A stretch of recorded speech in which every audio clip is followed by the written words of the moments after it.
భూమి ఉన్న ప్రతి రైతు ఒక్కసారన్నా భూమి హక్కుల పరీక్ష చేసుకోవాలి. భూసార పరీక్ష ఎట్లాగో భూమి హక్కుల పరీక్ష ఎట్లాగా. మనం ఇంకో మాట కూడా చాలాసార్లు చెప్తూ వచ్చాం. ఆరోగ్య పరీక్షలు పోతున్నాం. ఇంతకుముందు జబ్బు చేస్తేనే పోయి ల్యాబ్లో పోయి రక్త పరీక్ష, మూత్ర పరీక్షలు చేసుకునేవాళ్ళం.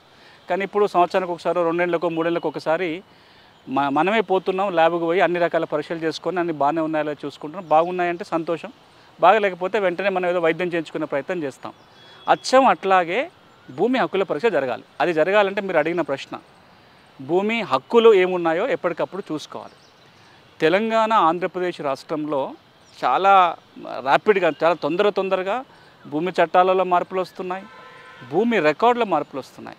2004 పరిస్థితికి 2025 పరిస్థితి కనుక మీరు చూస్తే 2 దశాబ్దాలలో భూమి రికార్డులు సంపూర్ణంగా మారిపోయినాయి. ఒకప్పుడు మీకు మీ భూమి చూసుకోవాలి అంటే ఊళ్ళో ఉన్న వీఆర్ఓనో పట్టేలు పట్టువారి వ్యవస్థ ఉన్నప్పుడు వాళ్ళ దగ్గర ఉండే పహానీ అడంగల్ నకలు మాత్రమే ఆధారం. మీరు ఆయన దగ్గరికి పోయి అది చూసుకుంటే తప్ప మీ భూమి ఉందా లేదో తెలియదు. కానీ ఈ రోజున మీ జేబులోకి వెళ్ళి సెల్ ఫోన్ తీసుకొని 2 బటన్లు నొక్కితే మీ భూమి మీ రికార్డులో ఉందా లేదో చూసుకోవచ్చు. అంత మార్పు వచ్చింది. దాంతోపాటుగా భూమి చట్టాల్లో కూడా భారీ మార్పులు వచ్చినాయి. అది ఆర్ఓఆర్ చట్టాలు కావచ్చు, ఏది కావచ్చు. సో అందుకే ఒక నినాదం ప్రతి రైతు 2 తెలుగు రాష్ట్రాల్లో గుర్తుపెట్టుకోవాల్సిందంటే భూమి హక్కుల పరీక్ష చేసుకోవాలి. భూమి హక్కుల పరీక్ష మనం ఏం చూస్తామంటే ఈ సెల్ ఫోన్లో ప్రభుత్వం ఉంచిన రికార్డులో మన భూమి గురించి ఏముంది, ఇంకా మాన్యువల్గా ఉన్న కాగితాలలో ఏముంది, ఇవి చెక్ చేసుకోవడం ఒక ఎత్తు.